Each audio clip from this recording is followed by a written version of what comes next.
നമസ്കാരം. കൊട്ടാരക്കര മീഡിയയിലേക്ക് സ്വാഗതം. ആലപ്പുഴ അരൂർ ക്ഷേത്രം കവലയിലുണ്ടായ അപകടത്തിൽ യുവതിക്ക് ദാരുണാന്ത്യം. അരൂർ തച്ചാറ വീട്ടിൽ ജോമോന്റെ ഭാര്യയും നവവധുവുമായ 27-കാരി എസ്തറാണ് മരിച്ചത്. ഇന്ന് രാവിലെയോടെയാണ് അപകടമുണ്ടായത്. ഭർത്താവിനോടൊപ്പം സഞ്ചരിക്കുകയായിരുന്ന എസ്തർ ലോറിയുടെ അടിയിൽ പെടുകയായിരുന്നു. വലിയ വാഹനങ്ങൾ ഇരുചക്ര വാഹനങ്ങളുടെ പിറകിൽ വന്ന് ഹോൺ അടിക്കുന്ന സമയത്ത് ഒതുക്കി കൊടുക്കുമ്പോൾ ഹാൻഡിൽ, മിറർ തുടങ്ങിയവ വലിയ വാഹനങ്ങളെ തട്ടിയാണ് പലപ്പോഴും അപകടങ്ങൾ ഉണ്ടാകുന്നത്. അരൂർ തുറവൂർ എലിവേറ്റഡ് ഹൈവേ നിർമ്മാണ സമയം മുതൽ വലിയ ചരക്ക് വാഹനങ്ങൾ വഴിതിരിച്ചു വിടുമെന്ന് അധികൃതർ ഉറപ്പു നൽകിയിരുന്നു. എന്നാൽ ഇക്കാര്യത്തിൽ ആലപ്പുഴ ജില്ലാ ഭരണകൂടം ആവർത്തിച്ച് പ്രസ്താവന ഇറക്കിയെന്നല്ലാതെ നാളിതുവരെ യാതൊരു തീരുമാനങ്ങളും എടുത്തിട്ടില്ല. ദീർഘദൂര ചരക്ക് വാഹനങ്ങളടക്കം യഥേഷ്ടം ഈ റോഡിലൂടെ തലങ്ങും വിലങ്ങും പായുകയാണെന്ന് വലിയ രീതിയിൽ ആക്ഷേപം ഉയരുന്നുണ്ട്.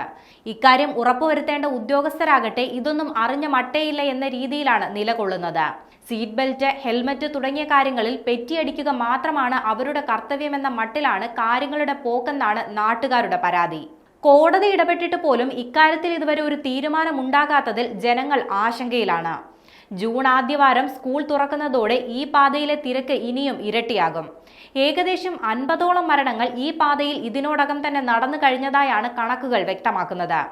അതിനാൽ ഇനിയെങ്കിലും അധികാരികൾ വേണ്ട നടപടികൾ സ്വീകരിക്കണമെന്നാണ് പൊതുജനങ്ങളുടെ ആവശ്യം.